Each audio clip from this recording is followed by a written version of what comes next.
ஒரு ஊரில் ஒரு புகழ்பெற்ற பத்திரிகையாளர் இருந்தார். அவர் ஒரு நாள் திடீர்னு இறந்து போயிட்டார். அதுக்கப்புறம் நேராக சொர்க்கத்துக்கு போனார். சொர்க்கத்தின் வாசலில் நின்றுக்கிட்டு இருந்த ஒருத்தர் அவரை தடுத்தார். இதை பாரு, ஏற்கனவே இங்கே 12 பத்திரிகையாளர்கள் இருக்கிறாங்க, அவங்களுக்கே இங்கே வேலை இல்லை. அதுக்கு என்ன காரணம்னா, சொர்க்கத்தில் திடுக்கிடும் செய்திகள்லாம் ஒன்றும் கிடையாது. அப்படி என்ன இருக்க போகுது? இங்கே எல்லாம் அது ஒழுங்காக நடந்துக்கிட்டு இருக்கோம். எல்லாம் ஒழுங்காக நடந்தால் பத்திரிகைகளுக்கு சுவாரஸ்யமான கொலை கொள்ளை தீ வைப்பு இது மாதிரி எதுவும் இங்கே இல்லை. ஏற்கனவே இங்கே இருக்கிறவங்க எல்லோரும் மரத்தடியில் உட்காந்துக்கிட்டு தியானம் பண்ணிகிட்டு இருக்கிறாங்க. அந்த ஒரே செய்தி தான் தினமும் இங்கே வந்துக்கிட்டு இருக்குது. அதை படிக்கிறதுக்கே இங்கே ஆள் கிடையாது. அதனால் நான் என்ன சொல்கிறேன்னா, நீ பேசாமல் நரகத்துக்கே போயிடு. அங்கே எவ்வளவோ நிகழ்ச்சிகள் நடந்துக்கிட்டு இருக்கு. அங்கே தான் அதிகமான பத்திரிகையாளர்கள் தேவைப்படுறாங்க. அங்கே உனக்கு நிறைய வேலை இருக்கும்.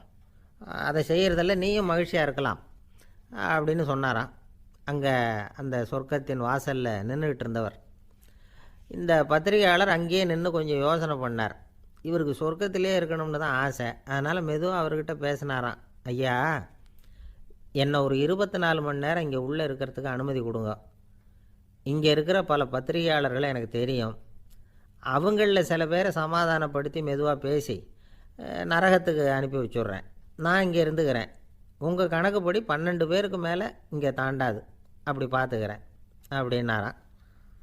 அவரும் யோசனை பண்ணி பார்த்துட்டு, சரி அப்படியே உனக்கு அனுமதி கொடுக்குறேன். ஆனால் ஒரு விஷயம், 24 மணி நேரம் தான் அனுமதி, அதுக்குள்ளே எல்லாம் நடக்கணும் அப்படின்ட்டுருக்கார். சரின்னு சொல்லிவிட்டு இந்த பத்திரிகையாளர் உள்ளே போனார். யோசனை பண்ணார். திட்டம் போட்டு ஒரு பொருளையை கிளப்பி விட்டார். சக பத்திரிகையாளர்களெல்லாம் கூப்பிட்டு சொன்னாராம். இதை பாருங்கள், நரகத்தில் ஒரு பெரிய தினசரி பேப்பரை கொண்டுகிட்டு வர்றதுக்காக திட்டம் போட்டுக்கிட்டு இருக்காங்க. அதுக்கு பல அதிகாரிகள் தேவைப்படுறாங்க. நிறைய சம்பளம் கிடைக்கும். யார் யாரெல்லாம் நரகத்துக்கு போக ஆசைப்படுறாங்களோ அவங்கெல்லாம் போகலாம் அப்படின்னு ஒரு பொருளையை கிளப்பி விட்டார். 24 மணி நேரம் கழித்து வாசல் பக்கம் போனார். அங்கே இருந்தவர்கிட்ட எத்தனை பேர் வெளியேறினாங்கன்னு விசாரித்தாராம். அப்போ அவர் இவரை, நீ வெளியே போகக்கூடாது, முதல்ல உள்ளே தான் இருக்கணும் அப்படின்னு தடுத்தாராம். அப்புறம் சொன்னாராம், நீ சொன்ன செய்தியை கேட்டதும் இங்கே இருந்த எல்லா பத்திரிகையாளர்களுமே நரகத்துக்கு போயிட்டாங்கப்பா, உள்ளே யாருமே இல்லை, அதனால் நீ உள்ளே இருக்கலாம் அப்படின்னாராம். இதை கேட்டதும் இந்த பத்திரிகையாளரே குழம்பி போயிட்டார்.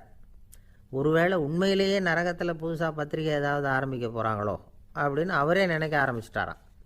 அப்புறம் சொன்னாராம், ஐயா என்னை விட்டுருங்க, நான் நரகத்துக்கே போயிடுறேன், அங்கே ஏதோ விசேஷம் இருக்கணும் அப்படின்னாராம். இல்லைன்னா இத்தனை பேரும் ஒட்டு மொத்தமாக அங்கே போகிறதுக்கு சான்ஸே இல்லை, என்னை தடுக்காதீங்கன்னு கெஞ்ச ஆரம்பிச்சிட்டாராம்.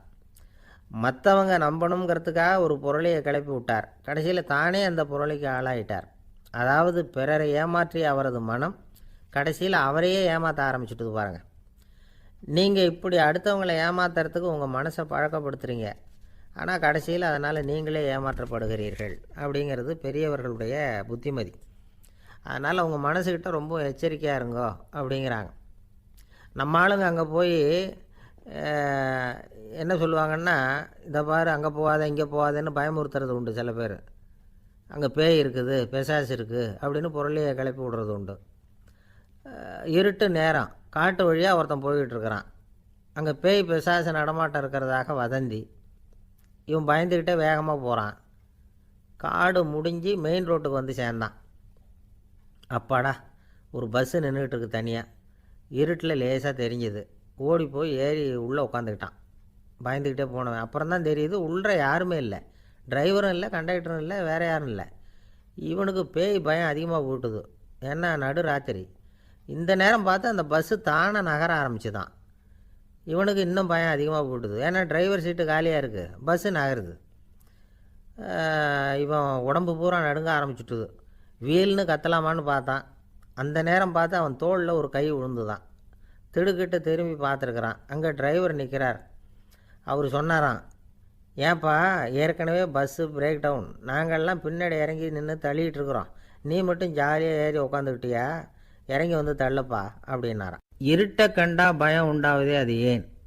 இப்படி ஒரு கேள்வியை ஒரு பெரியவர்கிட்ட கேட்டாங்க.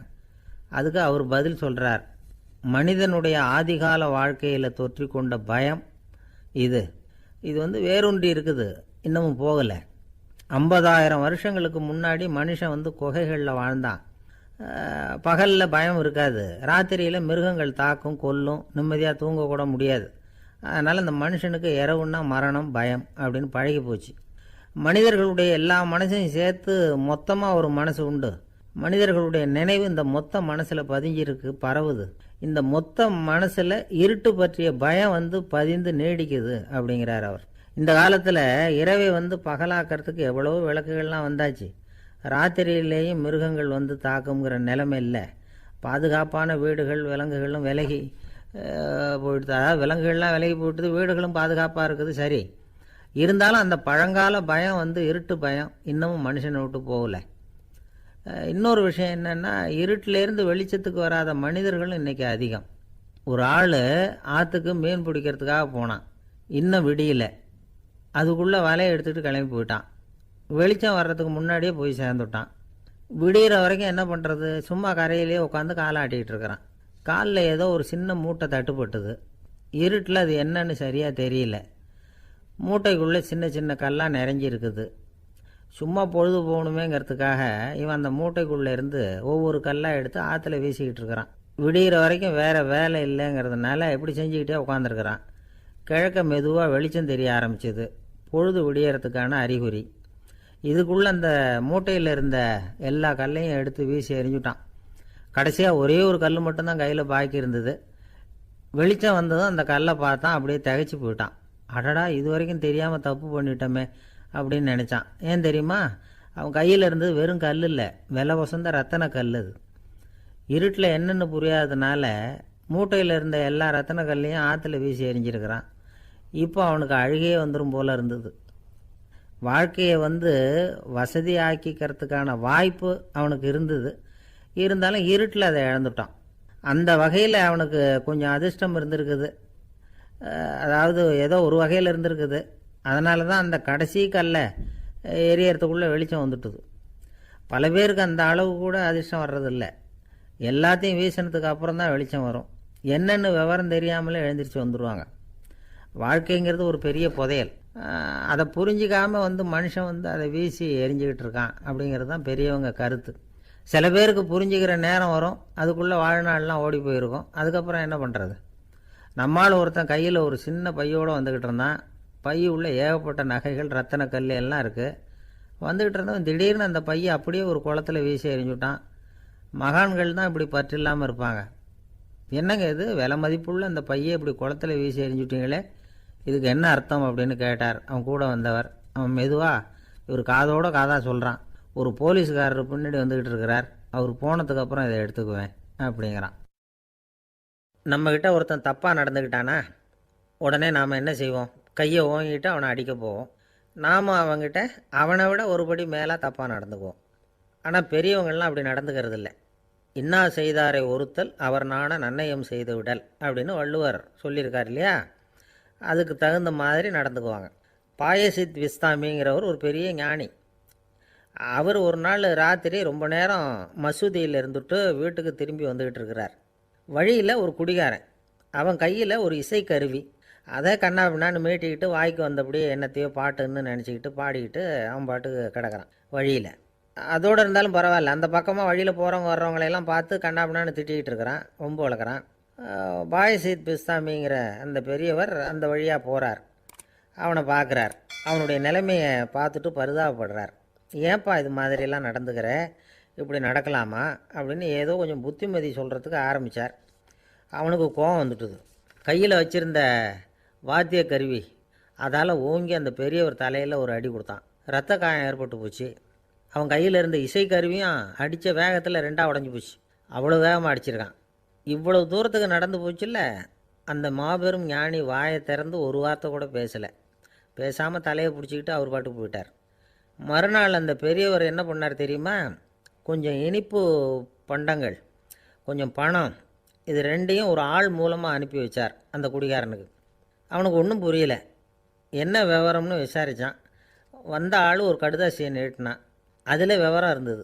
ஞானி எழுதியிருக்கிறார், இதை பார்ப்பா, உங்களுடைய இசைக்கருவி உடையறதுக்கு என்னுடைய தலை காரணமாக ஆயிட்டுது. அதுக்காக நான் ரொம்ப வருத்தப்படுறேன்.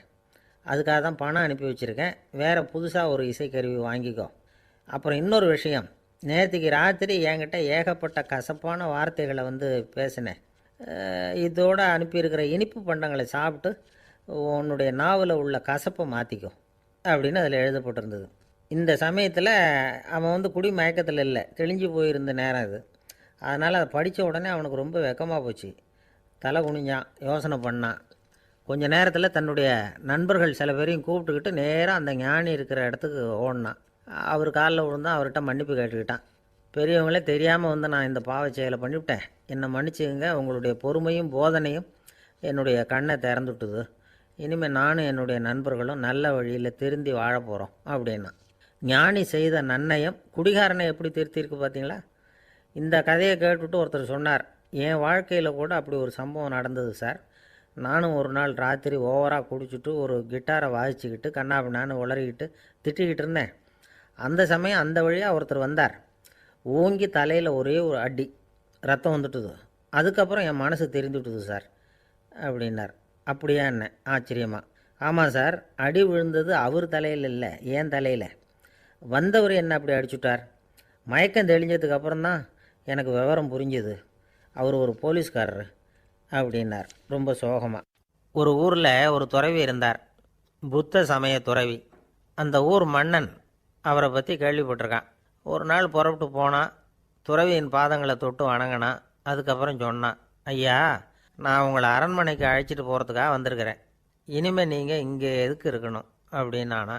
அவன் மனசுக்குள்ளே என்ன நினைப்புன்னா, இவர் எங்கே வரப்போகிறாரு, நான் ரொம்ப எளிமையானவன், எனக்கு எதுக்கு அரண்மனை வாசம்னு சொல்லிவிடுவார் அப்படின்னு நினச்சிருக்கான். ஆனால் அந்த துறவி என்ன பண்ணார் தெரியுமா? அப்படியா, சரி போகலாம், வா, போய் உன் ரதத்தை கொண்டுட்டு வா, அரண்மனைக்கு போகும்பொழுது அதுக்கு தகுந்த மாதிரி ஆடம்பரமாக போகணும் அப்படின்னு விட்டாரான். துறவி இப்படி சொன்னதும் அந்த மன்னனுக்கு மனசுக்குள்ளே சந்தேகம் வந்துட்டுது.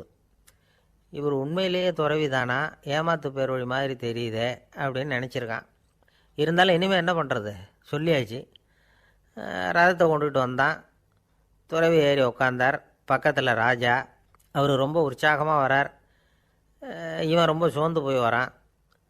துறவி மரத்தடியிலேயே வாழ்ந்து பழக்கப்பட்டவர், அரண்மனையில் எளிமையாக ஒரு இடத்துல உக்காந்துக்குவார் அப்படின்னு நினச்சான். ஆனால் அப்படி இல்லை. அரண்மனைக்கு வந்த உடனே அந்த துறவி அதை கொண்டுட்டு வா, இதை கொண்டுட்டு வான்னு சொல்லி உத்தரவு போட ஆரம்பிச்சிட்டார். அரண்மனையில் இருந்தால் அரசனை மாதிரி இருக்கணும் அப்படிங்கிறார்.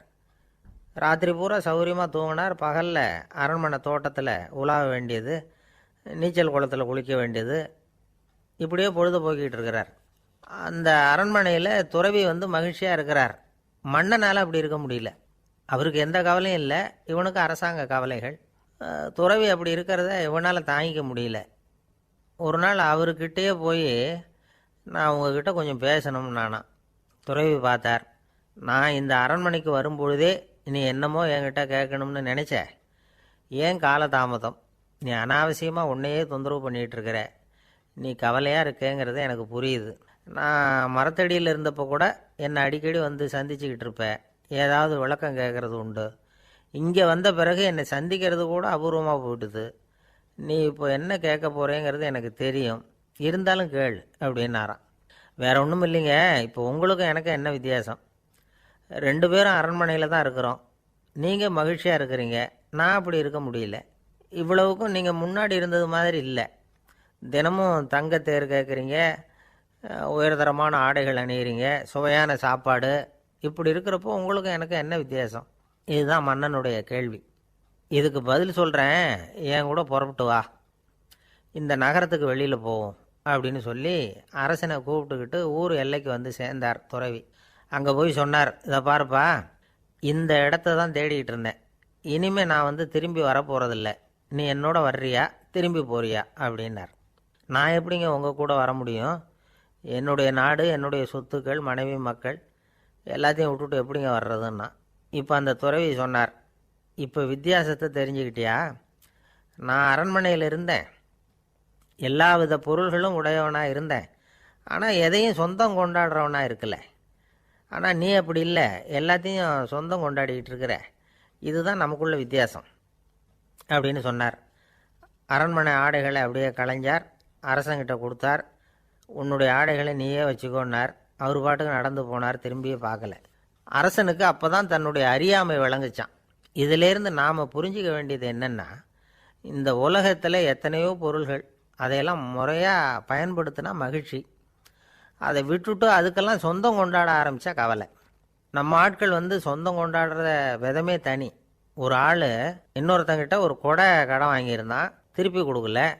கொடையை கொடுத்தவன் கேட்டான், என்கிட்ட கடன் வாங்கினிய கொடை, அதை கொஞ்சம் திருப்பி தர்றியான்னா. அது உனக்கு இப்போ அவசரமாக தேவைப்படுதா அப்படின்னு கேட்டான் இவன்.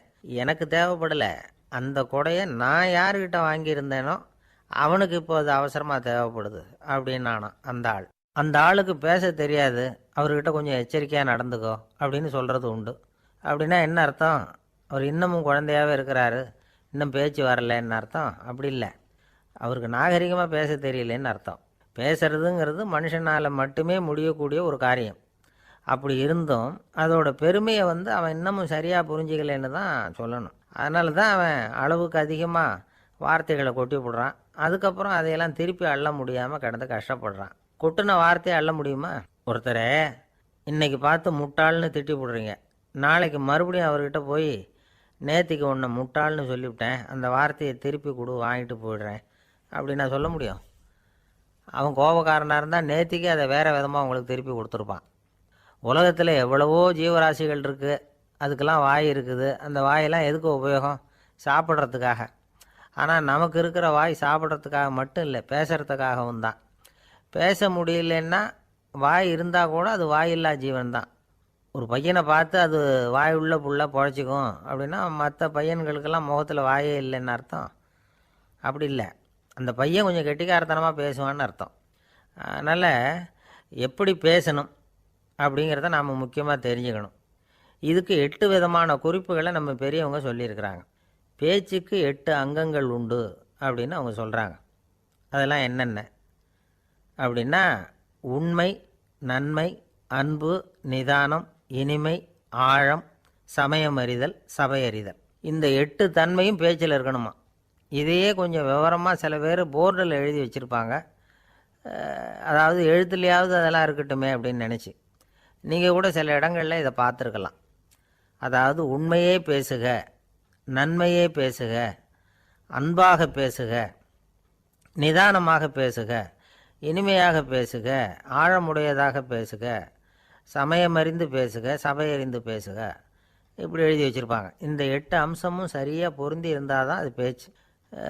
மற்றதெல்லாம் பேச்சாகிடாது. பேச்சு ஒரு சிறந்த கலை. எல்லாத்தையும் விட பேசாமல் இருந்தும் பழகணும், அது ரொம்ப முக்கியம். உண்மையே பேசணும். சத்தியத்துக்கு மதிப்பு கொடுக்குறவங்கள தான் சரித்திரம் மதிக்கும். உண்மை பேசினா மட்டும் போதாது, அந்த உண்மையில் நன்மை கலந்துருக்கணும். கொலைகாரனுக்கு பயந்துக்கிட்டு ஒருத்தன் உங்கள் வீட்டுக்குள்ளே ஒளிஞ்சிருக்கிறான். அந்த முரட்டை ஆசாமி கையில் அறிவாளோடு அவன் இங்கே வந்தானான்னு உங்ககிட்ட கேட்குறான்னு வச்சுங்க. உண்மை தான் உயர்வு தரும் அப்படின்னு நினச்சிக்கிட்டு, ஆமாம் உள்ளே தான் இருக்கிறான், அடுப்பங்கரையில் குதிருக்கு பின்னாடி உட்காந்துருக்கிறான், போய் பிடிச்சிட்டு போங்க அப்படின்னு சொல்லுவீங்க. அது நன்மை இல்லாத உண்மை. அதனால் பிரயோஜனம் கிடையாது. அதே மாதிரி உங்கள் பேச்சில் அன்பு இருக்கணும், நிதானம் இருக்கணும், இனிமை இருக்கணும், சிந்தித்து பேசணும், சமயம் அறிந்து பேசுகிறதும் முக்கியம். அதை பற்றி நமக்கு வேறு யாரும் சொல்லிக் கொடுக்க வேண்டியதில்லை. எந்த நேரத்தில் யாருக்கிட்ட எப்படி பேசினா காரியம் நடக்கும் அப்படிங்கிறது நமக்கு நல்லா தெரியும். அது கைவந்த கலை. அவையறிந்து பேசுகிற திறமை பேச்சாளர்களுக்கு ரொம்ப அவசியம். அது இல்லைன்னா நிலைமை பரிதாபமாகிடும். ஒரு பேச்சாளர் ரொம்ப மும்முரமாக பேசிக்கிட்டே இருந்தாராம். ரொம்ப நேரம் நிறுத்தவே இல்லை, பேசிக்கிட்டே இருக்கிறார். சபையில் இருந்தவங்கெல்லாம் ஒவ்வொருத்தராக எழுந்திரிச்சு போய்கிட்டே இருக்கிறாங்க. கடைசியில் 2 பேர் தான் அக்கறையாக பேசுகிறவரை கவனிச்சிக்கிட்டு உட்காந்துருந்தாங்களாம். மேடையில் பேசிக்கிட்டு இருந்தவர் அவங்கள பார்த்து சொன்னாராம், எனக்கு கூட்டம் முக்கியம் இல்லை, எவ்வளவு பேர் என் பேச்சை கேட்குறாங்க அப்படிங்கிறது முக்கியம் இல்லை. நீங்கள் 2 பேராவது ஊக்கமாக என்னை கவனிச்சிக்கிட்டு உட்காந்துருக்குறீங்க, அது போதும். உங்களுக்காகவே நான் பேசிக்கிட்டு இருக்கிறேன் அப்படின்னார். இதை கேட்டதும் உட்காந்துருந்த 2 பேரில் ஒருத்தர் எழுந்திரிச்சு, அப்படி இல்லைங்க, நாங்கள் 2 பேரும் நீங்கள் பேசி முடித்த உடனே தொடர்ந்து பேச வேண்டிய ஆளுங்க, அதுக்காக தான் காத்துக்கிட்டு இருக்கிறோம், சீக்கிரம் முடிங்க அப்படின்னாங்களாம். இன்பம் துன்பம் இது 2ம் சேர்ந்தது தான் வாழ்க்கை. இது எல்லாரும் சொல்லிகிட்டு இருக்கிற ஒரு உண்மை. அது சரி, இது 2ம் வர்றதுக்கு என்ன காரணம்? துறவி ஒருத்தர் யோசித்து பார்த்துருக்கார். இன்ப துன்பம் தோன்றுவதற்கு முக்கியமாக 6 காரணங்கள் உண்டு அப்படிங்கிறார் அவர். அது என்னங்கிறத நாமளும் தெரிஞ்சு வச்சுக்குவோமே. இப்போ முதல் காரணம் சுயநலம். ஒரு தாயார் தன்னுடைய சுயநலம் கருதி தன்னுடைய மகன் இன்பமாக இருக்கணும்னு ஆசைப்படுறாங்க. மகனும் அப்படியே ஆசைப்படுறான். அதனால் தாயாரின் இன்ப துன்பங்களை பார்த்துட்டு மகனும் இன்ப துன்பம் அடையிறான். அந்த அம்மாவுக்கும் அதே நிலைமை தான். ரெண்டாவது காரணம் உறவு. நான் துறவியான பிறகு கூட உறவுங்கிற காரணத்தினால தான் தாயாருடைய சுக துக்கங்களை கண்டு நானும் சுக துக்கம் அடைகிறேன். என் தாயாருடைய நிலைமையும் இதுதான் அப்படிங்கிறார் ஒரு துறவி. மூணாவது காரணம் என்னென்னா அறிமுகம். எனக்கு அறிமுகமான ஒருத்தரை ரயில் நிலையத்தில் சந்திக்கிறேன். அவர் தன்னுடைய பணப்பையை எங்கேயோ தொலைச்சி விட்டு வருத்தப்பட்டுக்கிட்டு இருக்கிறார். நானும் வருத்தப்படுறேன். அந்த சமயத்தில் யாரோ ஒருத்தர் இதுதானே அவங்க பணப்பை அப்படின்னு சொல்லி கொண்டாந்து நீட்டுறார். பணப்பையை தொலைச்சவர் சந்தோஷப்படுறார், நானும் சந்தோஷப்படுறேன். இது அந்த துறவி சொல்கிற அனுபவம். நாலாவது காரணம் என்னென்னா கருணை. எனக்கு முன்னே பின்னே தெரியாத ஒருத்தனை யாரோ ஒருத்தன் அடித்து காயப்படுத்தி போடுறான். கருணை காரணமாக நான் அதுக்காக துக்கப்படுறேன். அஞ்சாவது காரணம் எதையும் நம்புறது. ஒரு பசுமாட்டை ஒரு முரணை அடிச்சுக்கிட்டு இருக்கிறான் அப்படின்னு ஒருத்தர் வந்து நம்மகிட்ட சொல்கிறாருன்னு வைங்க, உடனே நான் துக்கப்படுறேன். இன்னொருத்தர் வந்து அந்த முரணனை போலீஸ்காரங்க பிடிச்சிட்டு போயிட்டாங்கன்னு சொல்லி சொல்கிறார், நான் உடனே சந்தோஷப்படுறேன். மூணாவதாக ஒருத்தர் வந்து முதல் 2 பேரும் சொன்னது பொய்யுங்கிறார். அப்போ நான் இன்ப துன்பம் ரெண்டுமே இல்லாமல் நிம்மதியாக இருக்கிறேன். இது ஒரு விதம். அடுத்தது 6வது காரணம் என்னென்னா தன்மயமாகுதல். ஒரு நாவல் படிச்சுக்கிட்டு இருக்கிறோம், அதில் வர்ற பாத்திரங்களோடு நாம் ஒன்றி போயிடுறோம். அதில் வர்ற பாத்திரங்கள் சிரிச்சுதுன்னா நாமளும் சிரிக்கிறோம், அது அழுதுன்னா நாமளும் அழறோம். அதெல்லாம் வந்து அந்த துறவி சொல்கிற அனுபவ உண்மைகள். இன்ப துன்பம் இது ரெண்டும் தோன்றுவதற்கு சுயநலம், உறவு, அறிமுகம், கருணை, எதையும் நம்புறது, தன்மயமாகிறது, இது எல்லாம் தான் முக்கிய காரணம் அப்படின்னு அவர் சொல்கிறார். ஆகக்கூடி ஒட்டு மொத்தமாக யோசனை பண்ணி பார்த்தா பிற பொருள்கள் மீது பற்றுதல் காரணமாக தான் நாம் வந்து இன்ப துன்பம் அடையிறோம் அப்படிங்கிறத புரிஞ்சிக்க முடியுது. மனுஷன் வந்து இன்ப துன்பம் அடையிறதுக்கு 7வது காரணம் கூட ஒன்று உண்டு அப்படின்னு சொல்லிகிட்டே வந்தார் ஒருத்தர். அது என்ன அப்படின்னு கேட்டோம். அதுதான் சார் இந்த நீங்கள் சொல்லிட்டு வர்ற இன்று ஒரு தகவல்னார். எப்படி சொல்கிறீங்கன்னு கேட்டோம். இன்று ஒரு தகவல் கேட்க ஆரம்பிக்கிறப்போ மனசில் இன்பம், ஆரம்பித்த உடனே இது ஏற்கனவே கேட்ட சமாச்சாரமாச்சே அப்படின்னு நினைக்கிறப்போ துன்பம் அப்படின்னு அதுக்கு ஒரு விளக்கம் கொடுத்தார் அவர். கடற்கரை ஓரமாக ஒரு பெரியவர் கையால் மணலை கீறிக்கிட்டே உட்காந்துருக்கிறார். என்னத்தையும் தேடிட்டு இருக்கிறது மாதிரி தெரிஞ்சுது. மெதுவாக கிட்டத்தில் போய் என்னத்தை தேடிட்டு இருக்கிறீங்க அப்படின்னு கேட்டோம். அவர் சாவகாசமாக நிமிர்ந்து பார்த்து நிம்மதியை தேடிட்டு இருக்கிறேன்னார். நாங்கள் ஒரு மாதிரி ஆகிட்டோம். இருந்தாலும் சமாளிச்சுக்கிட்டு, சார் மணலில் வந்து கிழிஞ்சல் தான் கிடைக்கும், நிம்மதி கிடைக்காது அப்படின்னோம். சரி, இன்றைக்கி வசமாக நம்மகிட்ட ஒரு ஆள் மாட்டிக்கிட்டார் அப்படின்னு நினச்சி அவர் பக்கமாக போய் உட்காந்துக்கிட்டு கதை சொல்ல ஆரம்பிச்சிட்டோம். ஒரு பெரிய மன்னர் இருந்தார். அவருக்கு எல்லா வசதியும் இருந்தது. இருந்தாலும் ஒரே ஒரு குறை. அது என்னென்னா நிம்மதி இல்லைங்கிற குறை. அரண்மனையில் தினமும் கலை நிகழ்ச்சி, நாட்டியம் எல்லாம் நடந்துக்கிட்டு தான் இருந்தது. இருந்தாலும் நிம்மதி இல்லை. சரி, நிம்மதி எங்கே கிடைக்கும் அப்படின்னு தேட ஆரம்பித்தார். உடனே அதுக்கான முயற்சிகளில் தீவிரமாக இறங்கினார். நாட்டில் உள்ள தத்துவ மேதைகளெல்லாம் கூப்பிட்டுக்கிட்டு வர சொன்னார். எல்லோரும் வந்து சேர்ந்தாங்க. அவங்கள பார்த்து நிம்மதி எங்கே இருக்குது அப்படின்னு விசாரித்தார். அவங்களுக்கு அது தெரிஞ்சால் ஏன் இப்படி ராஜா முன்னாடி வந்து நின்றுட்டு இருக்க போகிறாங்க? ராஜாவோட கேள்விக்கு ஒவ்வொருத்தரும் ஒவ்வொரு மாதிரி விளக்கம் கொடுக்க ஆரம்பிச்சிட்டாங்க. எந்த பதிலும் ராஜாவுக்கு திருப்தி அளிக்கக்கூடிய அளவுக்கு இல்லை. சரி, போயிட்டு வாங்கன்னு சொல்லி அவங்களெல்லாம் அனுப்பி வச்சுட்டார். ஒரு நாள் அவர் மாளிகையில் உப்பரிகையில் நின்றுக்கிட்டு இருக்கிறார். அந்த சமயத்தில் தெருவில் ஒரு பிச்சைக்காரன் ரொம்ப உல்லாசமாக பாட்டு பாடிக்கிட்டே போய்கிட்டு இருக்கிறான். குரலில் ஒரு சந்தோஷம், நடையில் ஒரு மிடுக்கு. அவங்ககிட்ட கொஞ்சம் கூட கவலை இருக்கிறதா தெரியல. உடனே ராஜா இதை பார்த்தார். ஏவலாளிகளை வந்து கைதட்டி கூப்பிட்டார். உடனே ஓடி போய் அந்த பிச்சைக்காரனை இங்கே அழைச்சிட்டு வாங்கன்னு உத்தரவு போட்டார். இவங்க உடனே ஓடி போய் அவனை கூப்பிட்டாங்க. அரண்மனைக்கு வாழ்ந்தாங்க. அவன் வரல. அரண்மனைக்குள்ளே அடி எடுத்து வைக்க மாட்டேன்னு சொல்லிவிட்டான். ராஜா கிட்ட வந்து விஷயத்தை சொன்னாங்க. அவருக்கு ரொம்ப ஆச்சரியம், இப்படி ஒரு ஆள் இருக்கிறானா அப்படின்னு. சரி, அவன் என்ன தான் சொல்கிறான் அப்படின்னு விசாரித்தார். இவங்க மறுபடியும் தெருவுக்கு போய் கேட்டாங்க. என்னை பார்க்கணும்னா ராஜா விருப்பப்பட்டார்னா அவரை வேணும்னா இங்கே வர சொல்லுங்க அப்படின்னு சொல்லிவிட்டான். அதை வந்து ராஜா கிட்ட சொன்னாங்க. அவருக்கு கோபம் வரல. இவ்வளவு சுதந்திர உணர்வோடு இருக்கிறவன் சாதாரண ஆளாக இருக்க முடியாது அப்படின்னு நினச்சார். உடனே கிடுகிடுன்னு இறங்கி தெருவுக்கு வந்தார். பிச்சைக்காரங்கிட்ட போனார். நீ கவலைப்படாமல் சந்தோஷமாக பாடிக்கிட்டு போறியே, அது எப்படி முடியுது உன்னால் அப்படின்னு கேட்டார். ஏன் அப்படி கேட்குறீங்கன்னு அவன், அதுக்கு இல்லை, எனக்கு அரண்மனையில் எவ்வளவோ சுகபோகங்கள்லாம் இருக்குது, இருந்தாலும் நிம்மதி இல்லை. இது ஏன்னு எனக்கு தெரியல. இந்த தேசத்தில் உள்ள அறிஞர்களை எல்லாம் கூப்பிட்டு கேட்டு பார்த்துட்டேன், அவங்களுக்கும் தெரியல. உன்னை கேட்டால் தெரியும்னு நினச்சேன், அதனால தான் சந்திக்கிறதுக்கு ஆசைப்பட்டேன். ஆனால் நீ வரமாட்டேன்னு விட்டியே அப்படின்னார். பிச்சைக்காரன் கடகடன்னு சிரிக்க ஆரம்பிச்சிட்டான். மகிழ்ச்சிக்கும் உங்களுக்கும் தடையாக இருக்கிறது இந்த மாளிகை தான். இதை விட்டுட்டு வெளியில் வந்துட்டா நிம்மதி தேடிட்டு வந்துடும்னா. நான் அரசன், எனக்குன்னு கடமைகள் இருக்குது, அதையெல்லாம் விட்டுட்டு எப்படி வர முடியும்னார் ராஜா. ரெண்டும் ஒரே நேரத்தில் கிடைக்கணுங்கிறது முடியாத காரியம். உங்கள் சுகபோகத்துக்கு விலையாக தான் உங்கள் நிம்மதியை கொடுத்துக்கிட்டு இருக்கிறீங்க. என்ன பாருங்க, என்கிட்ட எதுவும் இல்லை, அதனால் எதுவும் போயிடுமோங்கிற பயமும் இல்லை, நிம்மதியாக இருக்கிறேன் அப்படின்னா அவன்.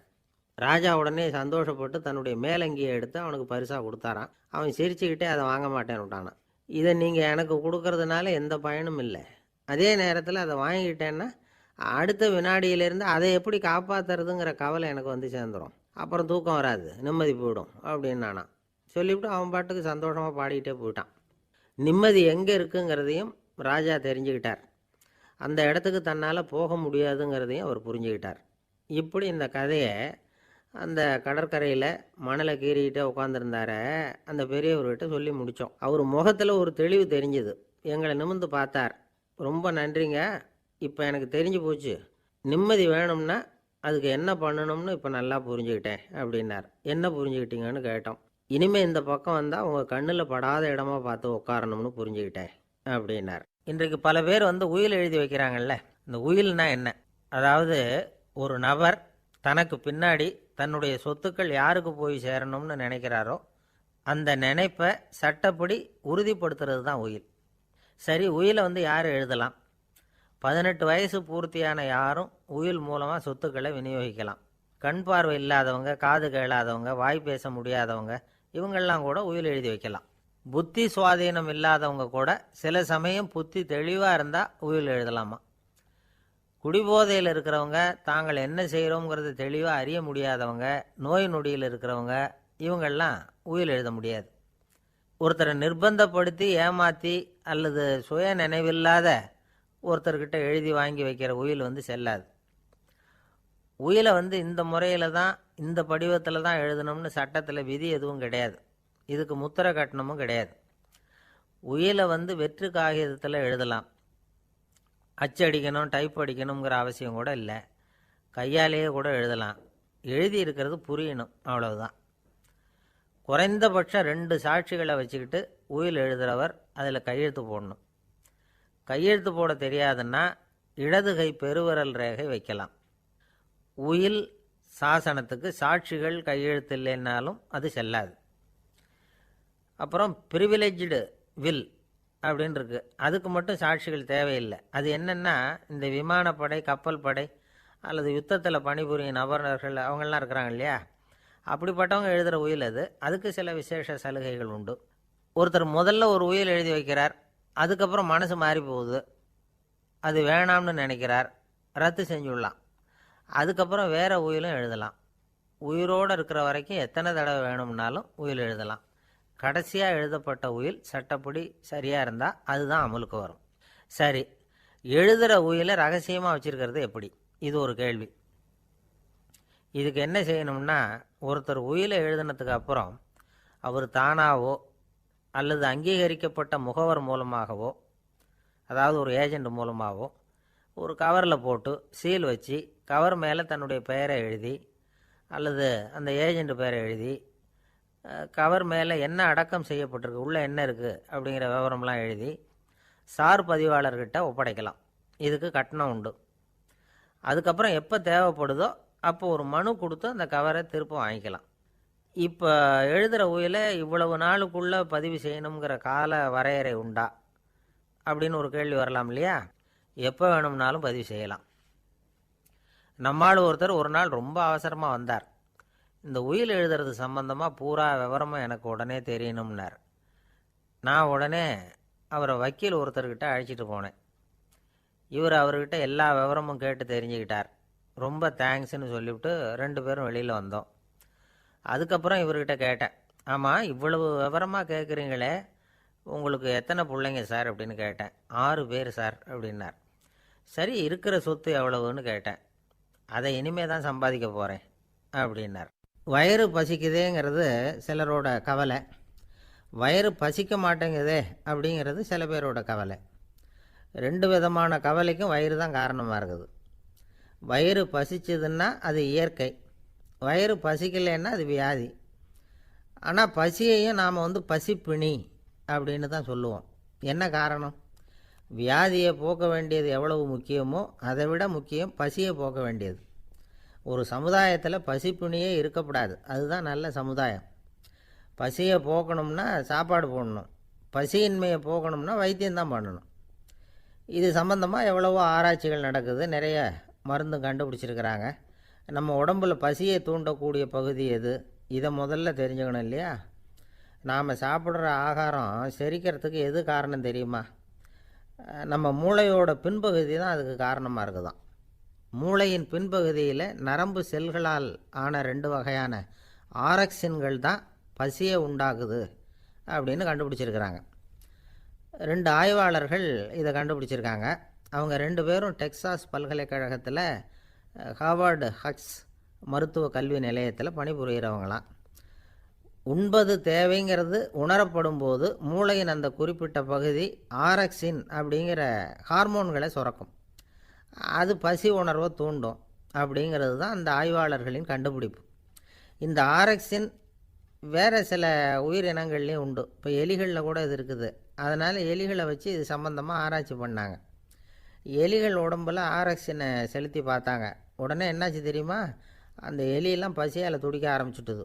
எதையாவது தின்னு பசியை தீர்த்தா போதுங்கிற அளவுக்கு அந்த எலிகள்லாம் அல்லாட ஆரம்பிச்சுட்டுது. இயல்பாக சாதாரணமாக அந்த எலிகள் எவ்வளவு சாப்பிடுமோ அது மாதிரி 8 முதல் 10 மடங்கு அதிகமான ஆகாரத்தை 1 மணி நேரத்துக்குள்ளே சாப்பிட்டு தீர்த்துட்டு தான். சில எலிகளின் மூளையில் இந்த ஆரக்சின் அளவை கட்டுப்படுத்தி பார்த்துருக்குறாங்க. உடனே என்னாச்சு தெரியுமா? அதெல்லாம் சாப்பாட்டை கண்டால் முகத்தை திருப்பிட்டு போக ஆரம்பிச்சுட்டு தான். அந்த எலிகளுக்கு பசி எடுக்கலையா. இந்த ஆராய்ச்சியின் அடிப்படையில் பசியை எடுக்காமல் இருக்கிற மனிதர்களுக்கும் பசியை தூண்ட முடியும் அப்படின்னு சொல்லி ஆராய்ச்சியாளர்கள் தெரிவிச்சிருக்கிறாங்க. ஆக ஆரக்சின் தான் பசிக்கு காரணம்ங்கிறது தெரிஞ்சு போச்சு. சரி, இந்த ஆரக்சின் அப்படின்னா என்ன? அது ஒரு கிரேக்க சொல்.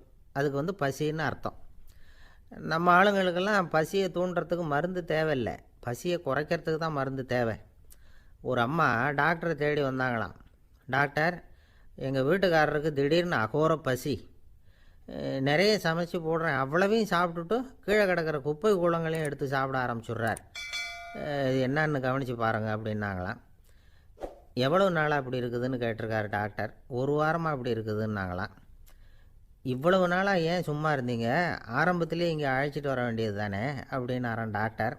அது ஒன்றும் இல்லை டாக்டர், வீடு பூரா சுத்தமாகட்டுமேன்னு பார்த்துக்கிட்டு இருந்தேன் அப்படின்னாங்களாம் அந்த அம்மா.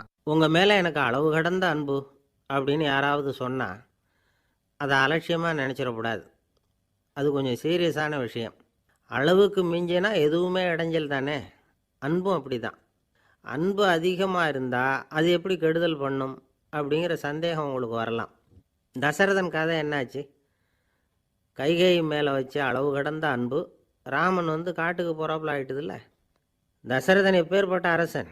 விஸ்வாமித்திரர் சொல்கிறார், என்ன மாதிரி முனிவர்களுக்கும் தேவர்களுக்கும் ஏதாவது கஷ்டம் வந்தால் முதல்ல முருகன்கிட்ட போவோம், அப்புறம் பரமசிவனை போய் பார்ப்போம், அதுக்கப்புறம் திருமால்கிட்ட போவோம், அப்புறம் பிரம்மன் இந்திரன் இவங்களெல்லாம் போய் பார்ப்போம், இவங்களாலையெல்லாம் முடியலன்னா கடைசியில் அயோத்திக்கு வருவோங்கிறார். உன்னை விட்டால் வேறு கதி உண்டோ அப்படின்னு தசரதனை பார்த்து விஸ்வாமித்திரரே சொல்கிறார். அப்பேற்பட்ட அரசன் தசரதன் கைகேயி காலில் விழறான். உன் பாதங்களை தொட்டு கெஞ்சி கேட்டுக்கிறேன், ராமனை காட்டுக்கு அனுப்பாதேங்கிறான். தசரதனுடைய இந்த நிலைமைக்கு என்ன காரணம்? அவன் கைகேயி மேலே வச்ச அளவு கடந்த அன்பு தான் காரணம். இப்போ சொல்லுங்கள், அன்பாக இருந்தாலும் அது அளவுக்கு மீறி போனால் கெடுதல் பண்ணுமா பண்ணாதா? அது மட்டும் இல்லை, அளவு கடந்த அன்பு நீதிக்கும் நியாயத்துக்கும் புறம்பான காரியங்களையும் செய்ய வச்சிரும்.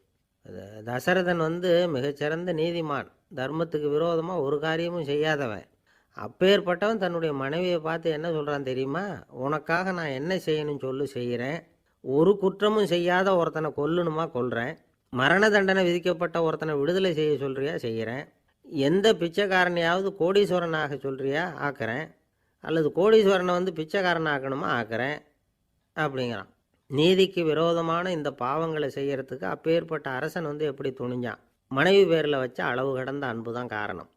திரிசூலம், வஜ்ராயுதம், வாள் இதுகளால் தாக்கப்பட்டால் கூட அதையெல்லாம் கொஞ்சம் கூட லட்சியம் பண்ணாத ஒருத்தன் காமதேவனுடைய மலர் அம்புகள் தாக்குனா அதை அவனால் தாக்கு பிடிக்க முடியல, விழுந்துடுறான். காமதேவனுக்கு உள்ள மகிமையே அதுதாங்கிறார் துளசிதாசர். அதனால தான் பெரியவங்கள்லாம் என்ன சொல்கிறாங்கன்னா, எதையும் அளவுக்கு மீறி செய்யாதேங்கிறாங்க. அப்பா அம்மா மனைவி மக்கள் எல்லார் பேர்லேயும் அன்பு அவசியம்தான். ஆனால் அந்த அன்பு அறிவுக்கு புறம்பாக இருக்கக்கூடாது, அளவுக்கு மீறி இருக்கக்கூடாது. அப்போ தான் வாழ்க்கை சுகமாக இருக்கும். இல்லைன்னா அவஸ்தை தான். அளவுக்கு மீறின அன்புங்கிறது புரியுது, அது சரி. அறிவுக்கு புறம்பான அன்புங்கிறது எப்படி? ஒரு தாய்க்கு ஜலதோஷம் அல்லது ஏதோ ஒரு தொற்று நோயின்னு வச்சுங்களேன். அந்த அம்மாவுக்கு தன்னுடைய குழந்தை பேரில் அளவு கடந்த அன்பு. தனக்கு நோய் இருக்குது, அது அடுத்தவங்களுக்கு தொற்றக்கூடியது அப்படின்னு தெரிஞ்சிருந்தோம் அன்பை காட்டுறதுக்காக அந்த குழந்தைக்கு முத்தம் கொடுக்குறேன்னு தூக்கி வச்சுக்கிட்டு கொஞ்சம் ஆரம்பிச்சதுன்னு வச்சுக்கோங்க, அது நல்லா இருக்குமா? இதுதான் அறிவுக்கு புறம்பான அன்புங்கிறது. அது மாதிரி விலங்குகள்கிட்ட அன்பாக இருன்னு சொல்கிறோம். அதுக்காக புலிக்கு முத்தம் கொடுக்க முடியுமா? அப்படி கொடுத்தா அது அறிவுக்கு புறம்பான அன்பு. அதனால் அன்பு கூட அறிவுபூர்வமாக இருக்கணும் அப்படிங்கிறத இன்றைக்கி தகவல் மூலமாக நாம் புரிஞ்சுக்கணும். இந்த காலத்து காதலன் தன்னுடைய காதலிகிட்ட சொன்னானாம், இதை பாரு, உன் பேரில் எனக்கு அளவு கடந்த அன்பு, உனக்காக என்ன செய்யணும் சொல்லு, செய்கிறேன். நெருப்பில் நடக்கணுமா நடக்கிறேன், நீரில் குதிக்கணுமா குதிக்கிறேன், உயிரையே கொடுக்கணுமா கொடுக்குறேன் அப்படின்னா. சரி, வர்றேன் ஞாயிற்றுக்கிழமை சாயந்தரம் 6 மணிக்கு இதே இடத்துக்கு வாங்க அப்படின்னுது அந்த பொண்ணு. இவன் கொஞ்சம் யோசனை பண்ணி பார்த்துட்டு, அன்னைக்கு மழை பெய்யாமல் இருந்தால் வந்துடுறேன் அப்படின்னானா. இந்த உலகத்தில் மனுஷன் எவ்வளவோ தவறுகள் செய்கிறான். அதுக்கெல்லாம் என்ன காரணம்? அதை பற்றின ஆராய்ச்சி தான் இன்றைக்கி. இதுக்கு ஆராய்ச்சி என்னத்துக்கு? அது தெரிஞ்ச விஷயம் தானே அப்படின்னு நீங்கள் நினைக்கலாம். ஆனால் அப்படி அலட்சியமாக இந்த விஷயத்தை விட்டுறக்கூடாது. பொதுவாக எல்லோரும் நினைக்கலாம், எது சரி எது தவறு அப்படின்னு தெரியாததுனால தான் மனுஷன் தப்பு பண்ணுறான் அப்படின்னு. ஆனால் அப்படி சொல்லிட முடியாது. மனுஷன் தெரிஞ்சே தான் தவறுகள் பண்ணுறான். இப்போ உதாரணத்துக்கு, ஒரு சாலையில் இடது பக்கம் போக வேண்டிய ஒருத்தர் நடுக்கோட்டை தாண்டி வலது பக்கமாக வண்டியை ஓட்டிகிட்டு போகிறாருன்னு வச்சுக்கோங்க. என்னப்பா இது தப்பு இல்லையா அப்படின்னு அவர்கிட்ட கேட்டால், அதெல்லாம் எனக்கு தெரியும், நீ உன் வேலையை பார்த்துட்டு போ அப்படிம்பார். வலது பக்கமாக போகிறது தப்புன்னு தெரிஞ்சே தான் அவர் அப்படி செய்கிறார், அப்படி போகிறார். பெரிய உத்தியோகத்தில் இருக்கிறவங்க கூட லஞ்சம் வாங்குறாங்க. அவங்களுக்கெல்லாம் லஞ்சம் வாங்குறது தப்புன்னு தெரியலன்னு அர்த்தம்? திருடுறது தப்புன்னு தெரியாமலாம் மனுஷன் திருடுறான்? நல்லாவே தெரியும். நீங்கள் வேணும்னா கேட்டு பாருங்கள், வேறு வழி இல்லை அதனால தான் திருடுறேன்பா. திருடுறது ஒரு புண்ணியமான காரியம்னு திருடனே கூட சொல்ல மாட்டான். திருடுறது தவறுங்கிறது திருடனுக்கு தெரியும் அப்படிங்கிறத விளக்கிறதுக்காக ஒரு பெரியவர் ஒரு கதை சொன்னார். அதாவது 2 திருடர்கள் 2 பேரும் சேர்ந்து ஒரு வீட்டுக்கு போய் ஒரு 10,000 ரூபாயை திருடிக்கிட்டு வந்துடுறாங்க. ஒரு காட்டு வழியாக வந்துக்கிட்டு இருக்கிறாங்க. இன்னும் விடியல. 2 பேருக்கும் தூக்கம் கண்ணை சுற்றுது. சரி, இப்படியே ஒரு மரத்தடியில் படுத்து தூங்குவோம், காலையில் விடிஞ்சதும் இந்த பணத்தை 2 பேரும் பங்கு போட்டுக்குவோம் அப்படின்னு முடிவு பண்ணுறாங்க. அதே மாதிரி படுத்து தூங்குறாங்க. நடு ராத்திரியில் ஒரு திருடன் முழிச்சிக்கிறான். விடிகிற வரைக்கும் காத்துக்கிட்டு இருந்தால் 5,000 ரூபா தான் கிடைக்கும், இப்போவே கம்பி நீட்டினா 10,000 ரூபா கிடைக்கும் அப்படின்னு யோசித்து பார்த்துட்டு ஒரு முடிவுக்கு வந்தான். மெதுவாக அந்த 10,000த்தையும் சுருட்டிக்கிட்டு அடுத்தவனுக்கு தெரியாமல் ஓடி போயிட்டான். விடியுது. அடுத்தவன் எழுந்திரிச்சு பார்க்குறான். பணத்தையும் காணலை, பாகஸ்தனையும் காணலை. இந்த திருடன் அந்த திருடனை திட்டுறான், திருட்டு பய, அயோக்கிய பய, இப்படி அநியாயமாக கிளப்பிட்டு போட்டானே அப்படிங்கிறான். இதிலேருந்து என்ன தெரியுது? தெரியாமல் எடுத்துக்கிட்டு போகிறது திருட்டு, அயோக்கியத்தனம், அநியாயம் அப்படிங்கிறது இவனுக்கு தெரிஞ்சிருக்குது. அதனால தான் அடுத்தவனை பார்த்து இப்படி திட்டுறான். அதனால் தெரியாததுனால மனுஷன் தவறு பண்ணுறான்னு சொல்கிறது சரியில்லை. அப்படின்னா மனுஷன் பண்ணுற தவறுகளுக்கு உண்மையான காரணம் தான் என்ன? இதே சந்தேகம் அர்ஜுனனுக்கும் வந்துதான். அதனால தான் அவன் பகவானை பார்த்து கேட்குறான், மனுஷன் தன் விருப்பத்துக்கு விரோதமாக ஏதோ ஒரு சக்தியினால் பலாத்காரமாக இழுக்கப்பட்டது மாதிரி பாவம் பண்ணுறானே, அந்த சக்தி என்ன அப்படின்னு கேட்குறான். இதுக்கு பகவான் பதில் சொல்கிறார், காமமும் குரோதமும் தான் அந்த சக்திகள், அதாவது ஆசையும் சினமும். இது 2ம் உன்னுடைய எதிரிகள் அப்படிங்கிறத புரிஞ்சுக்கோ அப்படிங்கிறார். இன்னமும் நுணுக்கமாக பார்த்தா காமத்தினுடைய மறு உருவங்கள் தான் குரோதமும் லோபமும். ஆசை நிறைவேறலைன்னா குரோதம், அதாவது கோபம். ஆசை நிறைவேறிட்டதுன்னா லோபம், அதாவது பேராசை. பாவத்தை கண்ட்ரோல் பண்ணணும்னா அதுக்கு மெயின் சுவிட்சு எது அப்படிங்கிறது இப்போ தான் தெரியுது. அதுக்கு மனுஷன் தெரிஞ்சே தான் தவறு பண்ணுறான் அப்படின்னு பேசிக்கிட்டோமே. அதுக்கு ஒரு உதாரணம். ஒரு ஆள் ஹோட்டலில் சாப்பிட போனான். சாப்பிட்டு முடித்தான். எழுந்திரிச்சு முதலாளிகிட்ட பில்லை கொடுத்தான். காசை கொடுக்கல. முதலாளி பணம் கொடுன்னு கேட்டார். இவன் என்கிட்ட பணம் இல்லைன்னா. முதலாளி கொஞ்சம் கூட அலட்டிக்கல. உள்ளே இருந்து ஒரு ஆளை கூப்பிட்டார். இவனை கூப்பிட்டுட்டு போய் இட்லி மாவு ஆட்ட சொல்லுன்னார். இவனும் கவலைப்படாமல் உள்ளே போயிட்டான். அப்போது அழைச்சிட்டு போகிற ஆள் கேட்குறான், ஏன் சார் சாப்பிட்றதுக்கு முன்னாடி காசு இல்லைங்கிறது உங்களுக்கு தெரியாதா அப்படின்னு கேட்குறான். தெரியும், காசு இல்லைங்கிறதும் தெரியும், காசு இல்லாமல் சாப்பிட்டா மாவாட்டணுங்கிறதும் தெரியும் அப்படின்னா அந்த ஆள். அப்படின்னா நீங்கள் உங்கள் வீட்லேயே சாப்பிட்ருக்கலாமே அப்படின்னு கேட்குறான் அவன். அதுக்கு இவர் சொல்கிறாரு, அது எப்படி, அங்கே சாப்பிட்டாலும் நான் இதே வேலையை தானே செய்ய வேண்டியிருக்கும் அப்படின்னாரான். நம்மளை மாதிரி ஒரு ஆசாமி அவன் நம்மளை மாதிரியே கற்பனை பண்ணான். அதாவது நாம் தான் இந்த உலகத்தில் ரொம்பவும் கஷ்டப்படுறோம், மற்றவங்கள்லாம் சந்தோஷமாக இருக்கிறாங்க அப்படின்னு அவன் நினச்சிக்கிட்டான். அவன் ஒரு நாள் கடவுளை வேண்டிக்கிட்டானான், சுவாமி இந்த உலகத்தில் எவ்வளவோ பேர் இருக்கிறாங்க, ஒவ்வொருத்தருக்கும் ஒவ்வொரு விதமான கஷ்டம் இருக்கலாம், ஒத்துக்கிறேன், இருந்தாலும் எனக்கு அது கொஞ்சம் அதிகமாக இருக்கிறது மாதிரி தெரியுது. அதனால் நீங்கள் எனக்காக ஒரு சின்ன உதவி செஞ்சால் போதும். அது வேறு ஒன்றும் இல்லை, என்கிட்ட இருக்கிற துயரங்களை இன்னொருத்தர் யாருக்கிட்டையாவது கொடுத்துருங்க, அவர்கிட்ட இருக்கிற துயரங்களை என்கிட்ட மாற்றி கொடுத்துருங்க, ஒரு மியூச்சுவல் ட்ரான்ஸ்ஃபர், அவ்வளவுதான், அப்படி பண்ணிவிட்டா போதும் அப்படின்னு வேண்டிக்கிட்டானான். அன்னைக்கு ராத்திரியே அவன் ஒரு கனவு கண்டிருக்கான். வானத்திலேருந்து ஒரு குரல் கேட்டிருக்கு. அது என்ன சொல்லிச்சு தெரியுமா? ஏ ஜனங்களே, எல்லாரும் அவங்கவுங்க கஷ்டங்களை ஒரு பையில் போட்டு எடுத்துக்குங்க, அப்படி எடுத்துக்கிட்டு நேராக இந்த ஊர் எல்லையில் இருக்கிற கோயிலுக்கு வந்து சேருங்க அப்படின்னுது அந்த குரல். ஆஹா, கடவுள் நம்ம பிரார்த்தனைக்கு செவி சாய்ச்சுட்டார் அப்படின்னு சந்தோஷப்பட்டான் இவன். உடனே என்ன பண்ணான், தன்கிட்ட இருந்த கஷ்டத்தையெல்லாம் ஒரு சாக்கு பையில் போட்டு எடுத்துக்கிட்டான். வீட்டை விட்டு வெளியில் வந்தான். தெருவில் இறங்கி நடக்கிறான். அங்கே பார்த்தா ஏகப்பட்ட பேர் ஆளுக்கு ஒரு பையை தூக்கிக்கிட்டு கோயிலுக்கு போய்கிட்டு இருக்கிறாங்க. சில பேர் மூட்டையாக கட்டி தலையில் சுமந்துக்கிட்டு போய்கிட்டு இருக்கிறாங்க. இவன் பார்த்தான். இவனுக்கு ரொம்ப ஆச்சரியமாக இருந்தது. ஏன்னா எல்லாரும் வச்சிருக்கிற பை இவன் பையை விட பெருசாக இருந்தது. இவன் பை தான் இருக்கிறதுலேயே கொஞ்சம் சின்னதாக தெரிஞ்சுது. இப்போ அவன் மறுபடியும் சாமியை வேண்டிக்கிட்டான், கடவுளே இப்போ உள்ள சூழ்நிலையை கவனித்தா என்கிட்ட இருக்கிற பையே பரவாயில்லன்னு தோணுது, அதனால் வேற பை எதையும் மாற்ற வேணாம், இதுவே பரவாயில்ல, இந்த பையோடு திரும்பி வீட்டுக்கு போனால் போதும்னு நினைக்கிறேன் அப்படின்னு எதோ நினைக்க ஆரம்பிச்சுட்டான் அவன். எல்லோரும் கோயிலுக்கு போய் சேர்ந்தாங்க. கோயிலில் அந்த குரல் மறுபடியும் கேட்டுது. எல்லாரும் அவங்கவுங்க பைகளை சுகத்தில் தொங்க விடுங்க, திடீர்னு விளக்குகள் அணையும், மணி அடிக்கப்படும், அதுதான் அடையாளம். அந்த சமயத்தில் இருட்டில் உங்களுக்கு வேண்டிய பையை நீங்கள் மாற்றி எடுத்துக்கலாம், தேர்ந்தெடுத்துக்கலாம். வெளிச்சம் இருக்கிறப்பவே உங்களுக்கு பிடிச்ச பைக்கு பக்கமாக பார்த்து நீங்கள் நின்றுக்கலாம் அப்படின்னு சொல்லி விவரம் சொல்லிச்சான் அந்த குரல். அப்படி சொன்னதுக்கப்புறம் திடீர்னு விளக்கு அணைஞ்சிது, மணி அடிச்சுது. கொஞ்ச நேரம் கழித்து மறுபடியும் விளக்குகள்லாம் எரிஞ்சுது. இப்போ பார்த்தா எல்லாரும் அவங்கவுங்க பையையே கெட்டியாக பிடிச்சிக்கிட்டு நிற்கிறாங்க. இவனும் அப்படியே நிற்கிறான். இவன் மெதுவாக பக்கத்தில் நிற்கிறவங்ககிட்ட கேட்டானா, ஏன் நீங்கள் பையை கையிலேயே வச்சுருக்கிறீங்க, செவுத்தில் மாட்டலையா அப்படின்னு கேட்டிருக்கான். இல்லைப்பா, நீ ஏன் கையிலேயே வச்சுருக்கிறியோ அதே காரணத்துக்காக தான் நாங்களும் வச்சுருக்குறோம். நம்ம கவலைகளை பற்றி நமக்கு ஓரளவுக்காவது தெரியும், ஆனால் மற்றவங்க கவலைகள் நமக்கு பரிச்சயம் இல்லாதவை, பழக்கம் இல்லாதது. அதனால் நமக்கு தெரிஞ்ச கவலைகளை சமாளிக்கிறது சுலபம். தெரியாததை சமாளிக்கணும்னா மறுபடியும் ஆரம்பத்திலேருந்து ஆரம்பிக்கணும். அதனால் பழைய நண்பர்களோடு வாழறது தான் மேல் அப்படின்னு நானான். அதுக்கப்புறம் அவன் தன்னோட பையே போதும்னு வீட்டுக்கு திரும்பி வந்துட்டானான். இது ஒரு பெரியவர் சொல்லியிருக்கிற கதை. அதனால் நம்மக்கிட்ட இருக்கிற கஷ்டங்கள் தான் பெருசு, அதை இன்னொருத்தங்கிட்ட கொடுத்துட்டு மாற்றிக்கலாம் அப்படின்னு நினைக்கிறது தப்பு. இதே மாதிரி இன்னொரு சம்பவம். ஒரு ஊரில் ஒரு நாள் ராத்திரி ஆகாயத்திலேருந்து கடவுள் குரல் கேட்குது. இந்த ஊரில் இருக்கிற ஜனங்கள்லாம் கொஞ்சம் கவனிங்க, உங்களுக்கு ஒரு செய்தி. அதாவது இங்கே இருக்கிற ஜனங்கள்லேயே கொஞ்சம் கூட கவலையே இல்லாத ஆள் யாருன்னு எனக்கு தெரியணும். அதனால் எல்லாரும் அவங்கவுங்க கவலைகளை ஒரு பையில் போட்டு எடுத்துக்கிட்டு கோயிலுக்கு வாங்க அப்படின்னார் கடவுள். உடனே வரிசையாக எல்லாரும் வர ஆரம்பித்தாங்க. எல்லார் கையிலையும் பை இருந்தது, சின்னதும் பெருசுமா. கவலையே இல்லாத ஆள் யாருன்னு தேடினார் கடவுள். ஒரே ஒரு ஆள் மட்டும் கையில் எதுவும் இல்லாமல் வெறும் கையை வீசிக்கிட்டு ரொம்ப ஜாலியாக நடந்து வந்துக்கிட்டு இருந்தான். கடவுள் அவங்ககிட்ட போனார். ஏன்ப்பா உனக்கு கவலையே இல்லையா அப்படின்னு கேட்டார். எனக்கும் சில கவலைகள்லாம் உண்டு அப்படின்னு அவன். எங்கே அதெல்லாம்னு கேட்டிருக்கார் கடவுள்.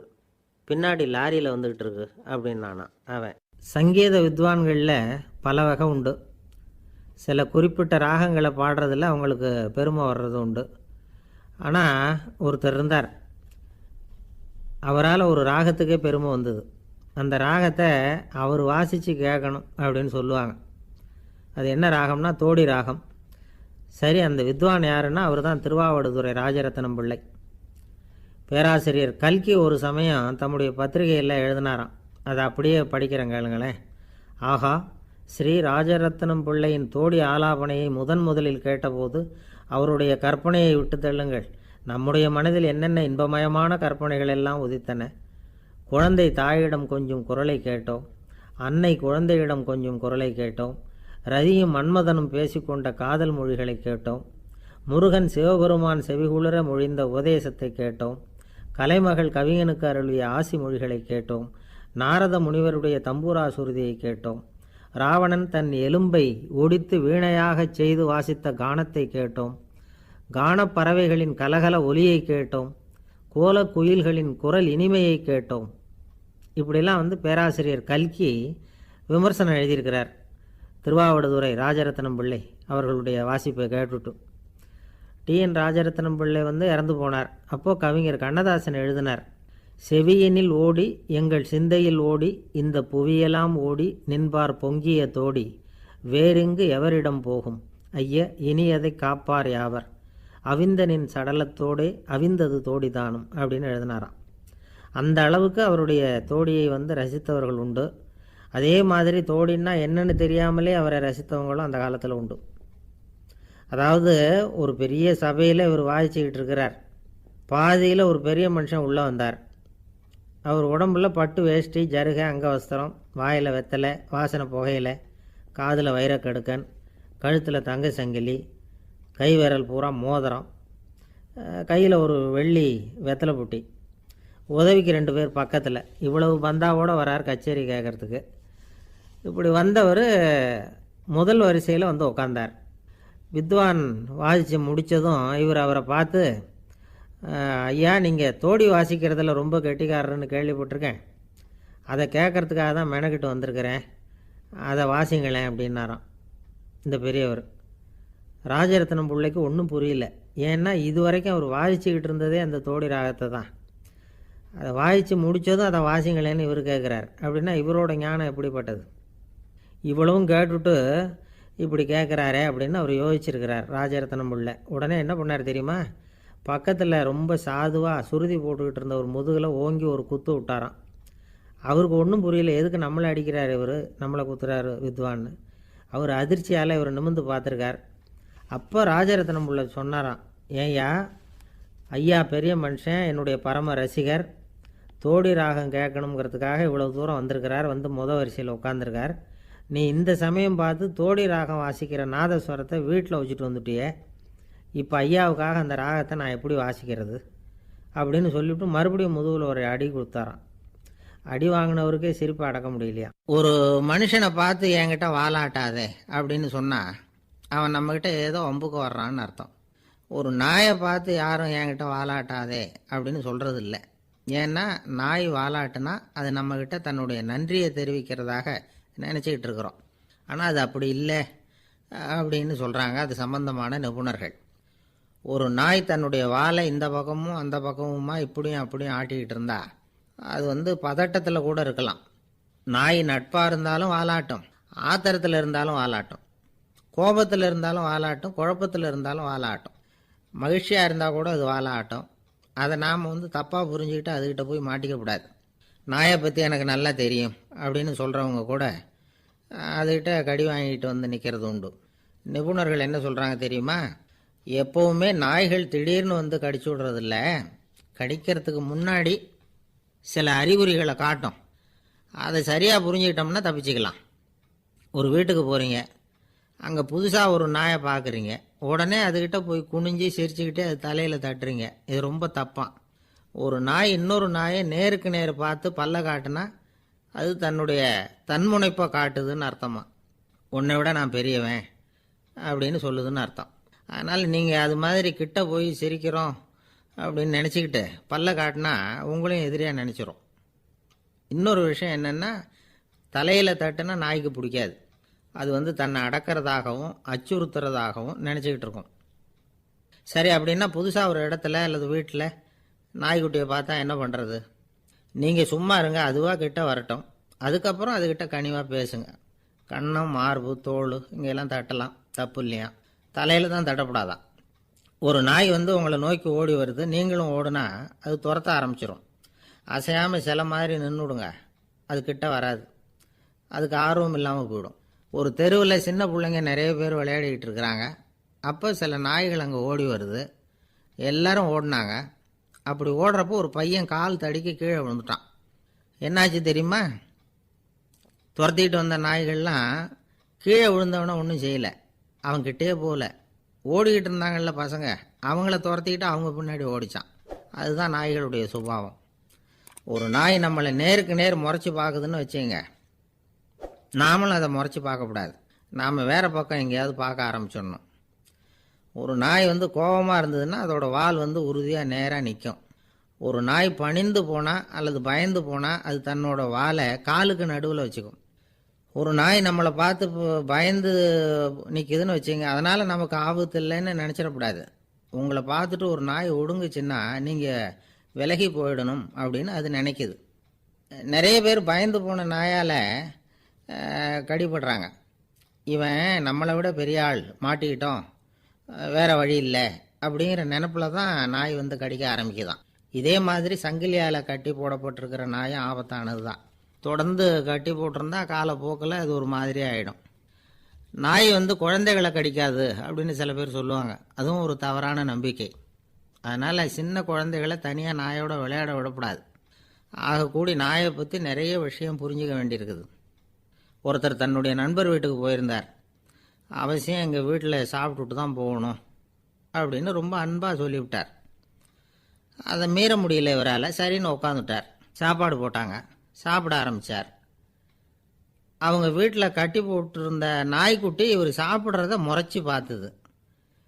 ஏன் இப்படி என்ன அது முறைச்சி பார்க்குது உங்கள் வீட்டு நாய்க்குட்டி அப்படின்னு அவர் கேட்டார்.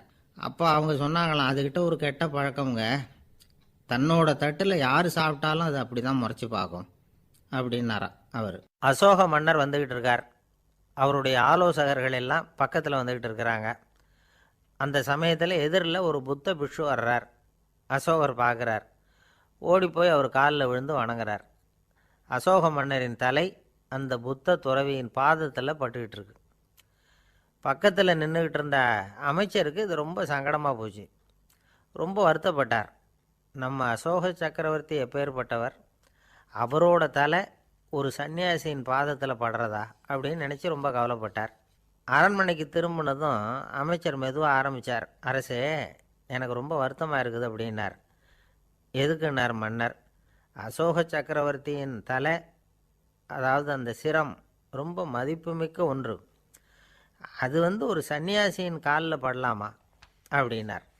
அசோகர் பதில் சொல்லலை, சிரித்தார், போயிட்டார்.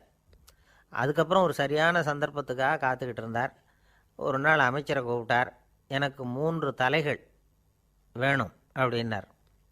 சொல்லுங்கள், கொண்டுகிட்டு வரேன் அப்படின்னார் அமைச்சர். அசோகர் சொன்னார், முதல்ல எனக்கு தேவையானது ஒரு ஆட்டின் தலை, 2வது ஒரு புலியின் தலை, 3வது ஒரு மனிதனின் தலை. இதுதான் அசோகர் கேட்டது. எங்கே இருந்தாலும் கொண்டு வாங்கன்னார். அமைச்சர் புறப்பட்டார். ஆட்டுத்தலை, புலித்தலை கிடச்சிட்டுது. அப்புறமா ஒரு சுடுகாட்டுக்கு போய் ஒரு மனித தலையும் சேகரம் பண்ணிட்டு ராஜாக்கிட்ட வந்துட்டார். அரசே, உங்கள் ஆணைப்படி 3 தலைகளையும் கொண்டு வந்திருக்கிறேன்னார். அசோகர் பார்த்தார். ரொம்ப நல்லது, இப்போ இது 3ஐயும் எடுத்துக்கிட்டு போய் சந்தையில் விற்றுட்டு வாங்க அப்படின்னார். அமைச்சர் அதுகளை எடுத்துக்கிட்டு சந்தைக்கு போனார். முதல்ல ஆட்டுத்தலை நல்ல விலைக்கு விற்று போச்சு. நல்ல விலை கொடுத்து வாங்கிட்டு போட்டாங்க. அடுத்தபடியாக புலி தலையை ஒருத்தர் வாங்கிட்டார். அதை பாடம் பண்ணி வீட்டில் மாட்டி வைக்கலாமே அப்படின்னு நினச்சி அதையும் வாங்கிட்டு போட்டார். மனித தலையை மட்டும் வாங்கிறதுக்கு யாரும் முன் வரலை. எல்லாரும் அதை பார்த்துட்டு விலகி போக ஆரம்பித்தாங்க. அமைச்சர் திரும்பி வந்தார். அரசே, இந்த தலையை மட்டும் யாரும் வாங்க மாட்டேங்கிறாங்க அப்படின்னார். சரி, பரவாயில்ல, இதை வந்து இலவசமாகவே இனாமாவே யாருக்கிட்டையாவது கொடுத்துட்டு வந்துடுங்க அப்படின்னார்.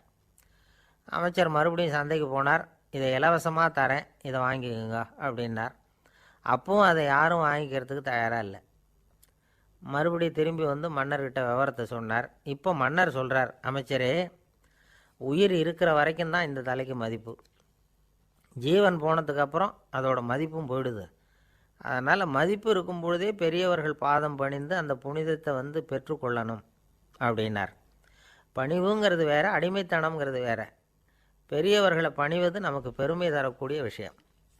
இதை மனசில் வச்சுக்கிட்டு எப்போ காலில் விழணும், எப்போ காலில் விழக்கூடாது அப்படிங்கிறத முடிவு பண்ணிக்கணும். ஒரு சாதாரண ஆள் நடந்து வந்துக்கிட்டு இருந்தார். எதிரில் வந்த ஒரு பெரிய மனுஷன் ஓடி போய் அவர் காலில் விழுந்து தன்னுடைய தலையை அவர் பாதத்தில் கொண்டு போய் வச்சார். கொஞ்ச நேரம் கழித்து எழுந்திரிச்சு வந்துட்டார். வந்த பிறகு இவரை கேட்டேன், ஏன் திடீர்னு ஓடி போய் அந்த ஆள் காலில் விழுந்தீங்க,